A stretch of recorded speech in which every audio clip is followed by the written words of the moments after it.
up? It's Way Up with Angela Yee. I'm Angela Yee, and as a person who loves going to the theater to see Broadway plays, off-Broadway plays, plays in general, to celebrate that type of art, I'm really excited to have the team that is behind of and in front of Super Freak, the Rick James story. Here with me today, we have Jacarius Johnson Entertainment. How you doing? How you doing? All right. We also have Ty James, who is Rick James's daughter, but also the president of the estate.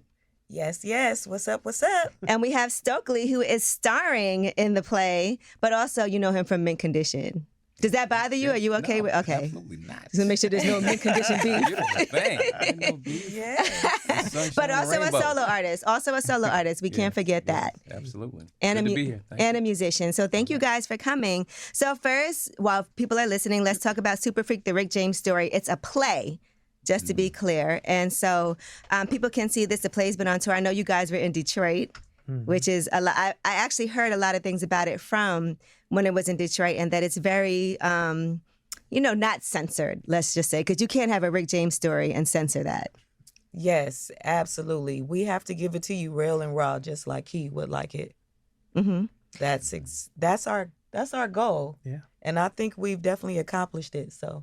Was this always the plan? Because Ty, I know you did the documentary, right, Bitchin'? Correct. That came out previously. I know there's been other projects on Rick James. So was it always like, okay, we're going to do this, we're going to do the play, then we'll do the movie that's going to be a biopic or something like that? So I would think it's definitely steps. I really go by how I'm led, what my spirit says, being the only daughter and really the president, making sure that everything is really according to his wishes. I know I have to make my dad proud. And, the world needs to see the man that he is. Mm-hmm. And I always say is in the present tense because it's never was to me. His presence, his spirit, everything is still here. So, Jacarius, what made you decide to get on board as executive producer? Well, met Ty, and Ty is fantastic, just an incredible human being. And most importantly, her passion about her father's legacy. And the more I read about him, the more I realized that we really don't know the man. He was relegated to kind of a Dave Chappelle skit and an award show statement that became the language that defined him. And the truth is, he was so much more than that. And that's what this play with music, I would call it more of a musical because it has all his hits in it. Right. It uncovers the man, the journey, the conflict, and everything that he embodies. Right. The complications of being the superstar who he was, but also being a human being, but also pitfalls in the music business. Yeah. It's so much joy and pain and just the emotion that it takes and that you have to actually possess to pull this off. Between Jacarius and his expertise, I'm sure this is even something challenging for him because of the musical legacy, that exists with my dad. Stokely just being able to embody every element and every aspect is just really blowing my mind. So it's almost like we're reliving his life. It's really, really crazy. Stokely, I've read some amazing reviews about you playing that lead role just because of the abilities that you have as a singer and the range that you have.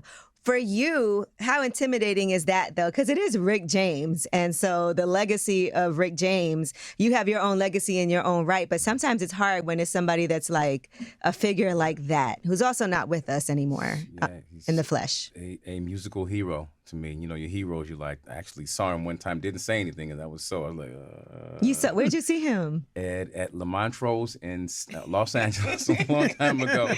He was checking in, something like that. And that's a nice intimate hotel too. You can't act like I didn't see Rick James right here. Okay. I'm reading a Variety magazine or something like that. I saw him, I watched him see me, and he was like, and I was like, oh. It's like, he had on these rose-colored glasses, these pink glasses. I was like, man, but I wanted to say something after I'm kicking myself. I'm like, and if that was in the days when we had cell phones, you would have definitely been like, can we get a pic? Yeah, later on I heard he said some really complimentary things about Mint That's Condition, great. So yeah. How could you not love Mint Condition though, honestly? Oh my God, too many hits. He was a music dude, so comes from a band, so a lot of those things I really identify with, and just like, it's just, we were just talking earlier, I'm like, man, just so thrilled about this whole experience, and it's been amazing. What would you say has been the most challenging part for you? Diving into just trying to embody the character, the essence. You're trying to get, because, he's an amazing, you can never, play a person. He's his own thing, own island. So you get as close as you can in trying to just embody, that, like I said, get the essence of what he was, all the different ranges, because we only, as Jakari said, we only saw a few things, some comedic things we saw, and, seeing the thing on BT, it's just, he's so much more than that. So trying to really get into the spirit of that and to make it believable, it's been the thing. And there's also a lot of other famous people who crossed his path that are going to be featured in this play when people see it as well. Clearly he had a hit song with Smokey Robinson. He also wrote Eddie Murphy's whole album. And everybody knows that infamous story about how that was a bet with Eddie Murphy and Richard Pryor. $100,000 that he couldn't put out some music, and then he went right to Rick James, and Rick James wrote Eddie Murphy a whole album. You know how crazy that is? Did Richard Pryor ever pay that $100,000? Do you guys know? If he ever paid, That's I a don't know. good question. Right. Party all the time. Right. All the That way went to up. the top. That went up. But really anything, my dad put his hands on, just prolific writer, arranger, producer. He embodied all three elements, which is, called a triple threat. And that rarely even exists in this day and time. And great hairdos that people still do today. When people have certain, they be like, that's a Rick James hairdo. Yes, absolutely. That's the beauty of the musical too, because I feel like because he embodied all of that, like that's what he was trying to say in the way that we've told the story. That's what he's trying to say at the end of it. When he's like, I'm Rick James, but it's like, put some respect on my name. Understand what I did for the culture. Understand how I really contributed, and don't forget that. Right. And that's the point in this. We need to celebrate what RJ did, and we need to put some respect on his name. And when you see this musical, you understand why. Right. I mean, there's a lot of stories that people who are listening, if they didn't watch the documentary, maybe they don't know. But some of your favorite songs, like I could compare him to Prince in a way that Prince wrote songs for a lot of people that we love, especially women too, right? Because he was writing for Mary Jane Girls. So true. Some of their hits. But then they also were kind of in a competition with each other. But Prince actually started out opening Absolutely. for Rick James. A lot of people don't even know that. Right. So. That's right. What are some, Ty, tell us some Rick James stuff, because I feel like, there's things that maybe you learned while on this journey, even of doing the documentary, that you were surprised to find out. So for me, it's just always a learning experience when it comes to my dad, because there were so many facets to him. I would like to just emphasize the fashion and just the vulnerability that he gave to men to be able to explore themselves freely. I know that impacted a lot of people, from 2 Chainz to Travis Scott, to you see all these guys with the leather jackets on, no shirt underneath, tight leather pants, like just being able to embrace the metro, right? Without necessarily being bi or gay. And I think that is a beautiful thing that you can explore as a man, and I really gravitate to that. Right. Just fashion, sense, an innovator in that department. And, not to mention I got that from my dad. So yes, love that. And you have some early memories too. I mean, I remember seeing that you would like step over women in the Oh gosh. How embarrassing at like 14, 15 years old on the way to school, walking over like naked girls, but like it's normal. They've been partying all night. I was like, it's been a wild night. I gotta get to school. Excuse me.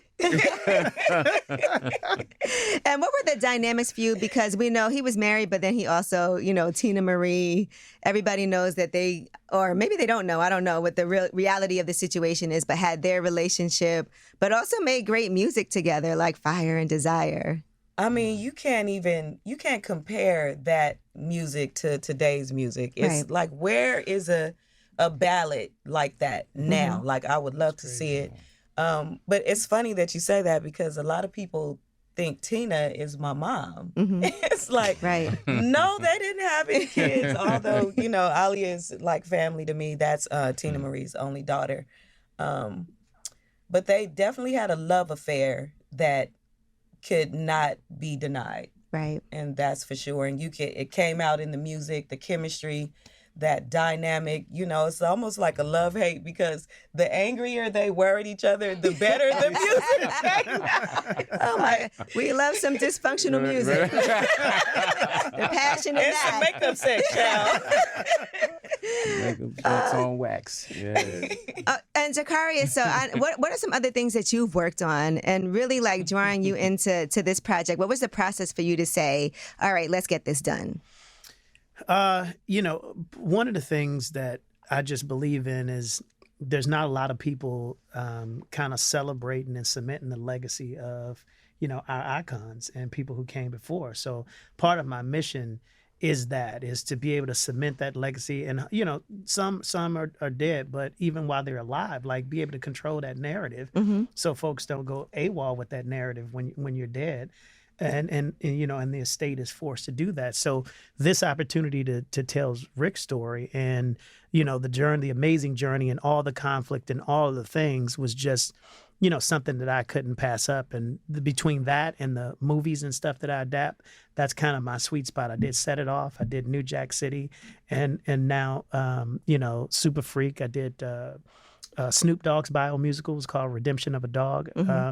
That we toured around. So that's part of it. I'm like people come to me to get great stories, great craftsmanship, and you know, stories told at the highest level. And I love seeing us in those seats. Like when you go to the theater. A black audience, you know, man, to that see, color audience. yes, I think that's amazing. You know, there's times That's that, beautiful. and this is something you could see on Broadway, because, you know, I go to plays and I go to off-Broadway plays, but a lot of times it'll be like the night that they have, okay, all the black people will come out this night, but it's not consistent. Like, what do you think is the barrier or the disconnect when it comes to us? Because I do like things like this, because it shows you like what a great night out this is. Let's do this more. Like, let's go to the theater more. And then also proving that you can sell those tickets, let's tell these stories more. Yeah. There's definitely a disconnect. And part of it is some of it is taste. Some of it is how it's being curated, right? When you see Rick James, Super Freak, it's an experience like none other. It's electric. People are talking back. It's a high energy. And so sometimes there's a culture to the theater that exists that, you know, that doesn't necessarily make room for that type of high energy, interactive nature. And I think Broadway is trying to get there. So, and they're not telling stories about us. Right. I mean, that's the truth. I mean, yes, there was Motown. Yes, there was the Temptations. And yes, there was Tina and, you know, and now what, Color Purple? Like we're getting real limited. I went right? to go see For Color Girls that came and went so fast. Came and went. Because, yeah, people need to go to the theater, but it made it to Broadway, but then you got to also stay on Broadway. Yeah. Yeah. You know? And so it's support, but it's also the experience. And you'll have a once in a lifetime experience. You're going to walk out that theater saying that was a very good time. Listen, I've been hearing such amazing things, and Stokely, back to you. You know, we also hear a lot about like publishing, and I know that's been a public thing too, and then making sure that artists are getting paid. For you coming into the music business, you've been doing this for a while.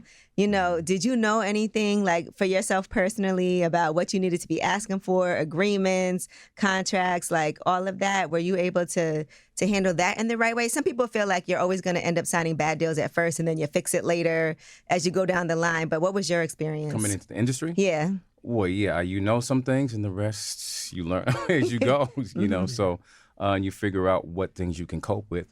And if you do well, a lot of that pretty much that tops everything. So if you're doing, you know, great records and it's, you know, going to the top of the charts, and you can always go back and renegotiate, because why not? You know, if things are going well. So, but no, didn't know everything, but we knew enough to get our foot in the door and make a little noise, and you know, then we started shaking some trees a little bit later.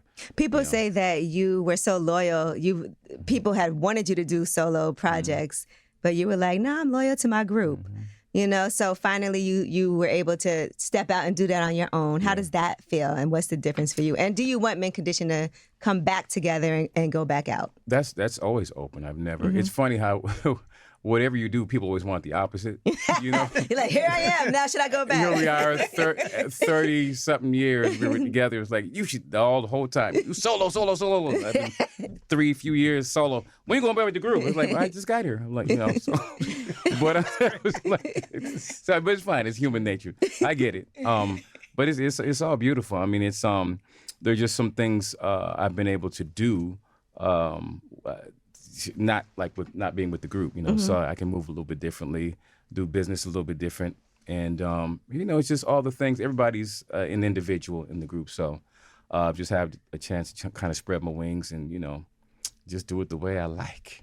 And it's interesting because, you know, like you said, it was 30 years ago, but now people may not even know you from Mint Condition. They know you as Stokley. Like people who are fans of you as a solo artist may not realize that this is the guy from Mint Condition too. Yeah, it's true. That's dope though. Yeah, I love it. You know, kind of reinvent yourself and, you know, align yourself with some other folks that you like. You know, I get the couple of records with a few people. There's Snoop is on the latest one with Sankofa, and Her is on there. The Bonfire is on there. Wale's on there. Okay, talk your ish. Yeah, you know, I'm just saying. Working with Jimmy Jam and Terry Lewis. Yeah, so the full circle with them, you know. So, and they, since the beginning, like, we want you to do this for a long time. So, you know, it's been a lot of fun. So, you know, and then this whole thing comes up and it's right in my backyard, right in my soundtrack to my life. Did they approach you or did you, like, how did this happen? Well, I heard about it, just came across my management's desk and said, you know, there's this Rick James thing going on. I was like, Rick James? What is that? You know? And I'm like, wow, because I'm such a, you know, he's one of my heroes, you know, you know, like we were just talking earlier, like roller skate to him and he's in there, you know what I mean? So I feel like it's been simmering the whole time and just got this opportunity, and now the fire has been lit. And this thing is, I can tell you, as Jakara says, it is a ride. Like, seriously, we're talking about it, but you have to experience it. So whoever's listening, if you miss it, I don't know what to tell you. Right. I feel bad yeah, for you. like for real, it's really an amazing ride, and I love, you know, that you love unedited versions of things because that's what you're gonna get. Oh, good. It's real life, you know. Yeah, because it's too much for it to not be. Absolutely. I mean, if this would have been like a rated PG Rick James story, I don't think you could tell it right. Too much fluff. Yeah. Too much fluff. Yeah, absolutely. Now, Ty, when it came to handling the business of the estate, how much was that a mess? Was it difficult? Like, how was that for you? So obviously, you know, my dad is a legendary, iconic figure. His impact to the culture is massive.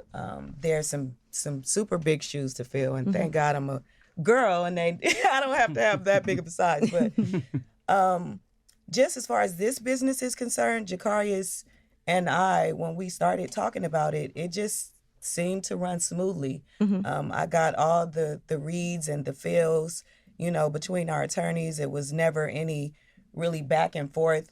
I tend to move, again, how like the stars align. And even with Stokley coming on, it's almost like everything came full circle. Right. Because Jakarius and I were sitting here twiddling our thumbs like, oh my God, okay, we know we're doing this, but we don't know who's doing this. That's a big deal.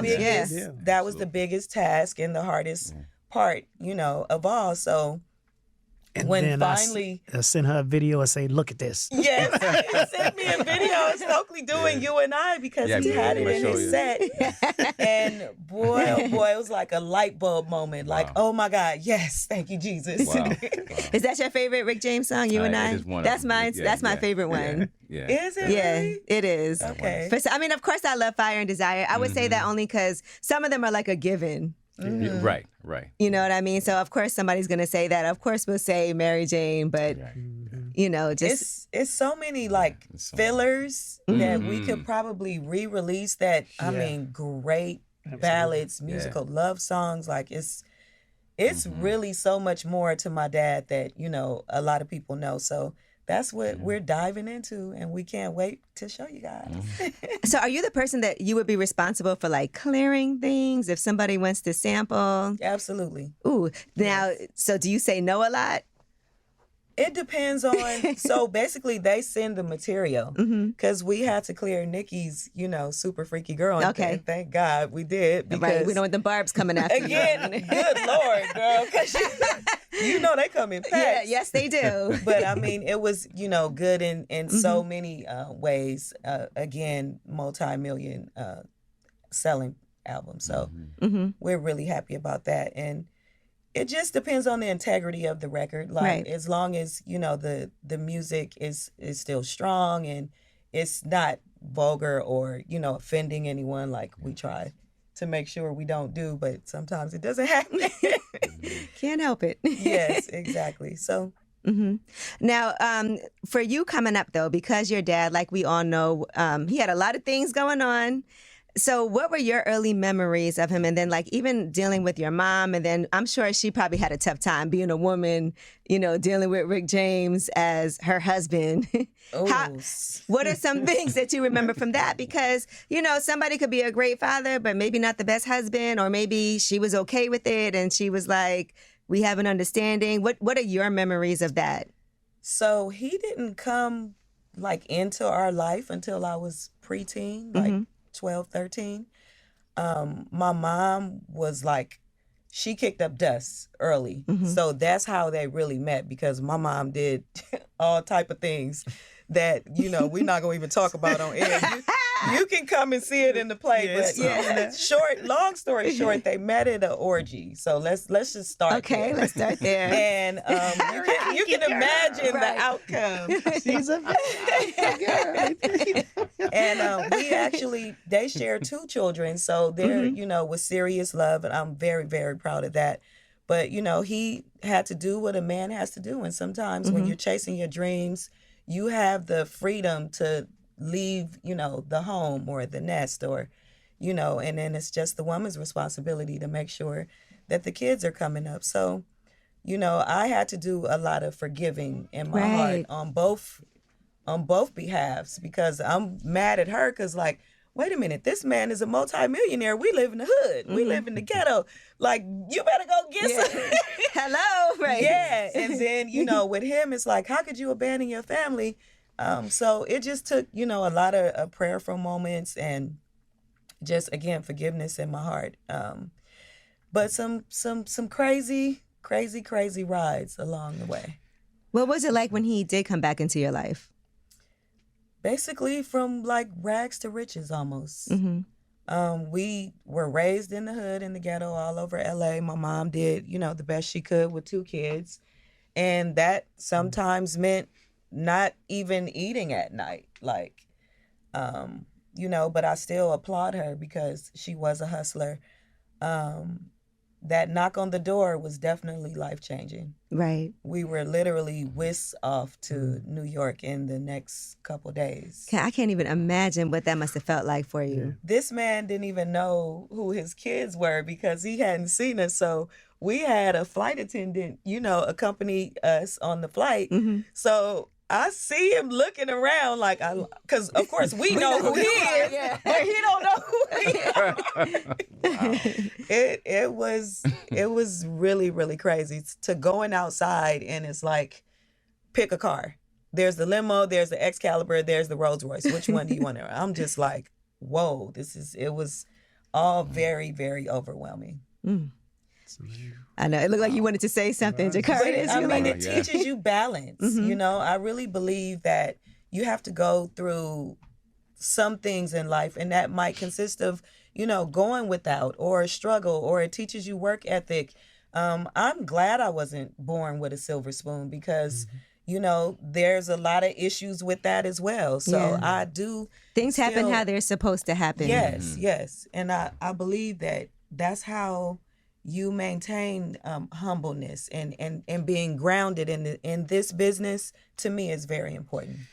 Yeah, there's a line in the show about him being a rock star, and you can't have rock star in the family. And that's kind of a dynamic for pretty much whether you're an artist, whether you're a businessman, whether you're whatever. It's like a woman wants a successful man, but then she wants you at home. And that's always a complicated dynamic between how do you go out there and conquer the world and be all these things that you want to be and that she wants you to be, and then you gotta but you can't. It's only so much time, right? Right. You got to give your time to one or the other, and that delicate balance is always a challenge for everyone. And so, Ty's experience is true in the sense of he's doing what he has to do as this rock star to make this happen, to create that lifestyle that's life changing, that's rags to riches, to be there. But then you give up something, right? You give up time, you give up some tenderness, you give up some care, you give up, some QT, some quality time, with your kids in order to achieve that. And I think if we all could figure that game out on how we could balance it, I think we all be a better human being. But in this society that we live in, it's just a struggle that we all have. I deal with it. I have 3 boys, right? So, and it's always a struggle to be away for me to leave a house and then my kids say, "You leaving again, Daddy?" Right. My kids are here with me right now in New York. Well, that's what I'm saying. Yes. It's the They're only like, "We're coming way. with you now, Daddy." You do a really good job of balancing that. I will say, let me take my hat off to you because I mean, I've seen them multiple times at, the shows and they are very, very happy and healthy. And that is just a good dynamic that you provide for your families. And provide is a key word. Like being able to provide, Right. Absolutely. for your family is important. So it's not like you're away doing things, but then not helping out the family and providing for them too. If you can do both of those things, like provide and also make sure they're involved. Yeah. You know, See what somewhat. you're doing. You know Yeah, what I mean? sure. It's really important. That's the ideal situation. Now, earlier you guys did bring up Dave Chappelle. So, gotta ask you, those Dave Chappelle sketches with Charlie Murphy talking about Rick James. Darkness. We love them. They're hilarious. Did you find them funny?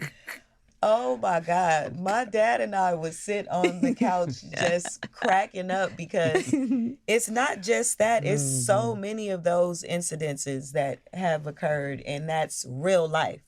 That's why it came off so great, for the viewers and the audience, because that's really how they interact with each other. These guys just walk up to each other, bow, slap the shit out. Like, I'm like, dude, are y'all serious? Like that? My dad has messed up multiple things in Eddie's home and just like, oh yeah, I tore that up. That I'm white like, couch, oh, baby. yes, more than the couch. We done killed the faucet out front. It was always something. And, through that, they found comedy. Yeah. They had a dynamic that you can't even, is irreplaceable. Like the love they have for each other. Like, It feels like he must have loved comedy too. The people that he surrounded himself with, like, Yes. that's really funny to me. So he must have really enjoyed like laughing because you can't just be Yes. hanging out with Richard Pryor, Eddie Murphy, and absolutely. Like my dad was low key a comedian too, I feel like. And they gravitated to him in a manner. Now, were there times that you were like, I don't recognize my dad? Because, we do know it's documented that he did have issues with drugs. He did end up going to jail. Were there times that took a toll on you personally that you witnessed or affected your relationship in any way? Oh, absolutely. I was so angry when that came out, partly because, half of it was not true. This is somebody that willingly, wanted to participate in a weekend party or, whatever they were doing. It lasted for 3 days. So if somebody does something to you in a violation, you're not going to be there locked up with them for 3 days. But the other part of that is, I had to be really understanding of his part, and the whole situation. So definitely angry for him putting himself in that situation. For some reason, my dad thought that I didn't know that, he did drugs as strong as he did. I've never once seen him high, other than, of course, taking some toots or, smoking some trees or something like that. But as far as the heavier things, that was definitely really upsetting to me at times. And it has to be hard too, because then you see the media's perception of what's going on, and you have your own knowing this man, obviously, personally, and then having to hear that, and Yes. I can't even picture what that must be like. Even in the show, because, we keep it so real, I was talking to Jakarius. I'm like, well, I really don't like this part, but we're gonna have to, I don't want to. You're sweep not gonna it under like the everything, rug. yeah. And it's like we have to give you his life, the way that it was, and that that's important, because I do feel like if somebody can take something away from this as a learning lesson, as an experience to, that drugs don't only affect the person that does them, they affect the family in a way that sometimes is irreversible. So, it gets difficult. Yeah, for sure. Everybody got a demon. Sometimes it's drugs, sometimes it's food, sometimes it's money, sometimes it's gambling, gambling. women. Sometimes it's all of those. It's all of those. Oh my God. So if I can just say that his contribution and the drug abuse, if I was to balance those, that falls so far under the radar. The drugs to me, I'll take it. Right. And I mean, they did say in prison he wrote 400 songs, right? He wrote over 400 songs. That, and also penned 2, Books, autobiographies on his life. So this is depicted, not a made up story. This is my dad's life that he actually penned. So we kind of have the blueprint. It's not like falling out the sky. That's what makes it so great too. Yeah. And he even acknowledged he needed prison at the time, right? It was the thing that changed his life. Correct. Got himself together, got away from everything and isolate so that he could rediscover his creativity, his passion, his purpose all over again. So, prison was a positive impact on him. And he grew up in Buffalo, New York, right? Yes. Did you spend time there too, or? Oh, yes, definitely. I went to school there. So, okay. It's upstate New York, so it was kind of like, the burbs. So they say it was probably maybe 7 African-American kids in the whole school. So definitely straightened me out. Okay. Got to get it right. Yes. But I like that diversity, because just being born in Cali and then able to come to New York at such a tender age, it was, NY was very influential in my life. Like I'm preteen, 13. It's everybody. It's Biggie. It's like, Eric B. and Rakim. I'm like in the Jeep, and it was beautiful. So I love living in New York. And I'm Stokely, for you playing Rick James, how has that affected your music? Even just seeing how he does things, playing this character, learning things about his process. Has that affected you in any way, as far as you as a musician, as a writer? In process, still. I'm processing it all, because it's always, like I said, it's always been in me. But I guess we have to wait till the next album and see, because When is that happening? Is that already almost done? Right when I'm in the room, when I'm on vocal rest, I'm always penning stuff and got my little studio with me. So. Do you write for other people too? Do you write for other people? Yeah, do. I'm going to be doing more of that. Okay. For sure, but yeah. That makes sense. Yes. All right, now how can people find out these dates so they can go see Super Freak, the Rick James story? They can go to superfreakrickjameslive.com. Superfreaklive.com. They can go to the King's Theater. They can go to This is Ty James on IG. Anything you type in Rick James, that's Super Freak gonna pop up now. It's popping up. I just want to say you are so beautiful as his daughter. Like I see I see his features, but beautiful. Like just to see you and see how you're handling business. We love a boss woman. So Likewise, She a you boss. are amazingly beautiful too. Yes. And congratulations on the show. You had me asking if I like girls. I'm like, oh, she cute. Well, thank you guys so much. And is this something that you see really like being on Broadway? Because I think Broadway could use this. And I know that's how it can start. You go out on the road, you tour, and then, these are classic songs, like forever songs. It definitely can be on Broadway. We just want to. Right now, we're on Blackway, right, which is telling Black stories across the country, and it's the roadmap. Okay. So we believe that once we see it, we give the stamp of approval, we give the support and the word of mouth, then our pathway to Broadway will be supported, fueled, and fired up by us, so we can really give it to them. And then what about the biopic?